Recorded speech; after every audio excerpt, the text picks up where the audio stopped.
नीता का परिवार उसकी शादी कराना चाहता है, पर नीता को अपने बॉयफ्रेंड से ही शादी करनी होती है, जिसके लिए परिवार तैयार नहीं होता। इन्हीं सब उलझनों के बीच नीता के पापा उसकी मर्जी के खिलाफ राघव और नीता की शादी करा देते हैं। शादी ਤਾਂ ਤੁਸੀਂ ਮੇਰੀ ਕਰਾ ਦਿੱਤਾ, ਹੁਣ मैं भी देख दिया ए परिवार खुश किवें रहंदा है।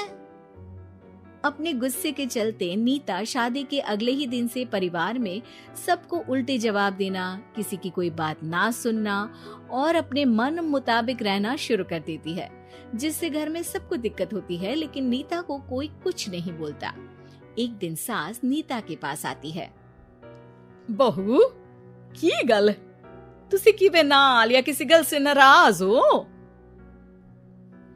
तुहानू मेरी फिक्र करन दी कोई लोड़ नहीं, मैं ठीक हाँ। ऐसा बोल नीता वहां से चली जाती है, पर सास की बात उसके मन में रह जाती है। शादी के अगले दिन से ही मैं सब दे नाल किन्ना औखा बिहेव किता, फिर भी आ मेरे तो इन्ने प्यार नाल गल किवें कर सकदी आ। मानू नफरत करनी नहीं आउंदी, ऐस करके वो सोचती आ कि एक ना एक दिन तुम्हारा गुस्सा भी खत्म हो जाऊगा। यह कदे नहीं हो सकता।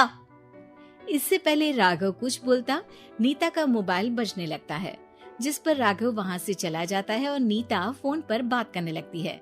जिसके बाद अगले दिन से नीता की जैसे ही आत्मा बदल गई हो, वो बिना किसी के बोले घर के सारे काम कर देती है। उसकी ऐसी काया पलट देख राघव और उसकी माँ हैरान रह जाते हैं। बहू तबियत शबियत ठीक सी? तबियत छड्डो मां, मैनू लगदा आ इसदा दिमाग हिल गया। ए तुसी दोनों की गल करी जांदे हो? मैं ठीक आ ते मेरा दिमाग भी।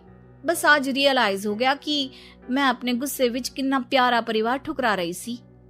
नीता की बात सुनकर सब बहुत खुश होते हैं और अब नीता सास की सेवा से लेकर पति की हर बात मानने लगती है, जिसकी वजह से कुछ ही समय में घर की सारी भाग दौड़ उसके हाथों में आ जाती है। उसी के साथ सास और राघव भी हर काम के लिए नीता पर ही डिपेंड हो जाते हैं। नीता, मेरा लैपटॉप किथे आ? बहू मेरी दवाइयां। अब नीता अच्छी पत्नी और सर्वगुण संपन्न बहू बन गई होती है और इसी तरह विश्वास जीतते हुए एक दिन तिजोरी की चाबियां भी उसके हाथ में आ जाती है। ऐ हुई ना गल, हुन आएगा जिंदगी विच स्वाद। तिजोरी की चाबियां हाथ में आती ही नीता एक रात सास और पति के सोते ही सारे गहने और कैश लेकर घर छोड़ अपने बॉयफ्रेंड के पास चली जाती है। रवि, मैं आ गई, अब सानू कोई अलग नहीं कर सकता। ते वेख, मैं सारी ज्वेलरी ते कैश भी साथ ले आई।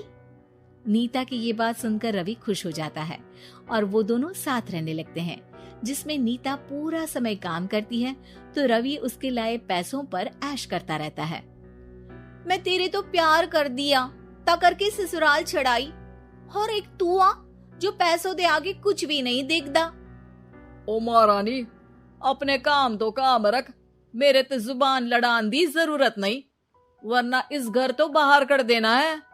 ऐ मेरा घरा, तेरा ससुराल नहीं, जीवे मन किया रहली, इथे रहन लाई, हाथ चला जुबान नहीं।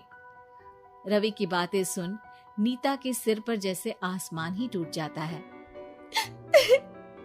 एक तेरे करके मैंने अपने माँ पियो नाल उस भले चंगे ससुराल नु भी धोखा दिता, ते तू छड्डो परे, मेरी ही गलती आ जे आखा उत्थे तेरे प्यार दा पर्दा डाल उस दिन फोन ते तेरी गल्ला विच आ गई। जे नहीं आउंदी ता आज खुशी नाल उथे ही बैठी होनी सी। ए भाषण उन्ना दियो जिससे इसका फर्क पड़े, मेरे कॉल नौटंकी नहीं। रवि वहां से चला जाता है और नीता रोती पछताती वहीं बैठ जाती है। हाय रब्बा, ए मैं की कर दिता, उस घर विच भी वापस नहीं जा सकती। एक ता घर छोड़ा, नाल चोरी भी की, कोई मेहणु माफ नहीं करूंगा। घर कैसे वापस जाए इसी डर से नीता रवि का घर छोड़ नहीं सकती। इसी तरह दिन बीतते हैं और उन्हीं के साथ हालात बद से बदतर होते जाते हैं। अब रवि पैसों और अपनी मनमानी के लिए नीता के साथ मारपीट भी शुरू कर देता है, जिससे परेशान होकर एक दिन नीता उसे छोड़ अपने ससुराल वापस आ जाती है, जिसे वहाँ देख राघव गुस्से से लाल हो जाता है। हूं नहीं थे की लेना या हमारी जिंदगी के साथ घर ता तू पहले ही बर्बाद कर गई सी। जान दिया, मेरी गलती माफी लायक नहीं। मैं कमली सी उस ढोंगी नु सच्चा प्यार दे, इस सच्चे प्यार नु बोझ समझती बैठी। मैनू माफ कर दो। जे मेरी नूरानी समझ गई या कि उस तो गलती हुई या, फिर किस बात का रुसना मनाना। केड़ी नूरानी? रानी बोलन जोगा इसने केड़े झंडे गाड़ दिए? मां याद कर, तेरे घर विच चोरी कर बहू ते पत्नी सब रिश्ते तोड़ भाग गई सी।